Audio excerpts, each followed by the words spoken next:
they are doing? Where are they going? What has happened to them? A thinker, a philosopher. In response to what Surah Al-Teen came. Yes, your observation is correct. They have gone down, very much down, down, down. But they were not created at that level. لَقَدْ خَلَقْنَا الْإِنسَانَ فِي أَحْسَنِ التَّقْوِيمِ ثُمَّ رَدَدْنَاهُ أَسْفَلَ سَافِلِينَ. Here also, كَلَّا إِنَّ الْإِنسَانَ لَيَطْغَى. Nay, man surely transgresses the limits. You are doing something wrong to your brother, treating wrongly your neighbor, not respecting and serving your parents. You are stealing, you are killing, you are making a nation slave to you. The colonial rule. Verily, the man does transgress. Your observation is not wrong. What you have seen is correct. But what is the reason? Ar-Rahu Staghna. Because man feels and sees himself, he is not questioned, he is not punished, he is not rewarded. I did this thing wrong to him, nothing happened to me. I ate the wealth of the orphan.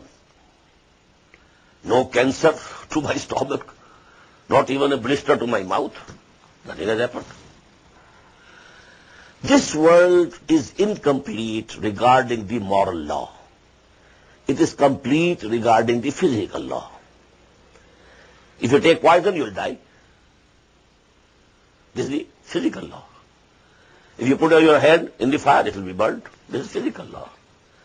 But when you tell a lie, no blister on your tongue. If you have usurped the wealth of others, nothing will come to you. So this world where these things are not rewarded, the servants of humanity not rewarded, mostly they were tortured. What happened to the messengers of Allah subhanahu wa ta'ala? Were they honored? No. So morally speaking, this world is incomplete. It will be complete only in the hereafter, when the moral results will come fully and become manifest. Kalla innal insana layatgha rahu staghna inna ila rabbika ruj'a. Verily, to your Lord is the return. On returning, every human soul will be recompensed fully. And secondly, this is the guidance. If you want to make this society of yours healthy and good and just, tell people that they have to return to their Lord and face the grand accountability of the Day of Judgment. This is the only remedy. No justice can be established here. No fair deal will ever come here.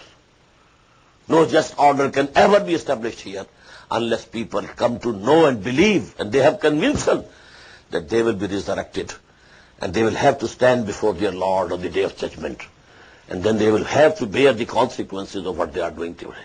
Inna ila rabbika ruj'a. This is the only remedy. Now in the rest of the ayat of this surah, in the background is the person of Abu Jahl.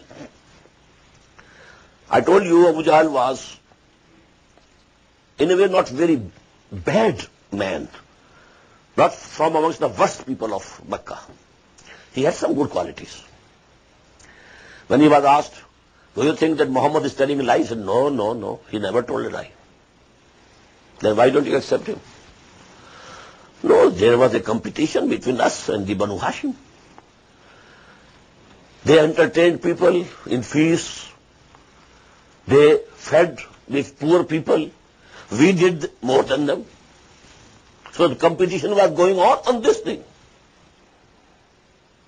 Up till now, we are going shoulder to shoulder with them. They have not been able to outdo us. But now if we accept Muhammad as messenger of Allah, we shall have to accept slavery for all time to come. And this I am not ready to accept. So give the devil his due. He said it plainly. And he was not a miser, as I told you. Amma man bakhila, that was not in him.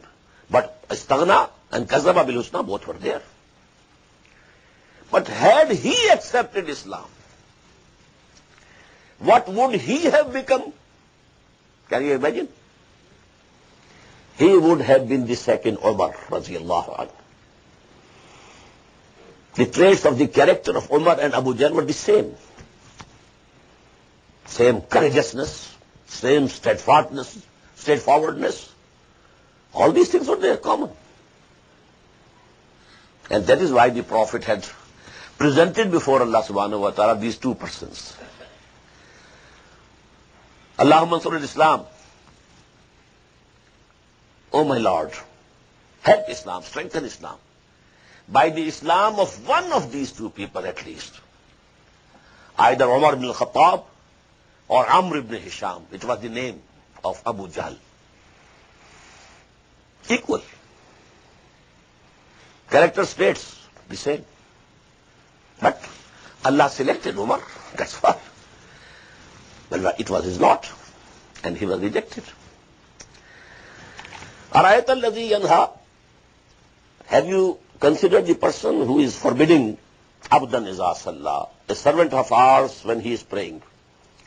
There are two incidents, quoted that when Muhammad sallallahu alaihi wasallam was praying in the courtyard of Kaaba.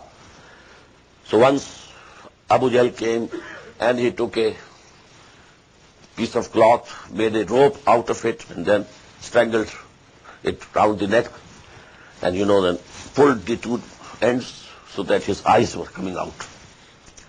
And second time when he was prostrating, he said to those people who were sitting beside him, can anybody go and bring that, the intestines, etc., and stomach of the camel which has been sacrificed over there. And then when Muhammad goes in sajda, in prostration, put it on his neck and head. Twice he did it. Arayat alladhi yanha abdan iza salla. Arayat in kana lal huda. Can you imagine if he had been on the guidance, aw amara bit taqwa, or he would have been enjoining other peoples to have fear of God, how good it would have been. But he has adopted the other career. Arayata in kazzaba wa tawalla. Have you considered if he has belied and turned his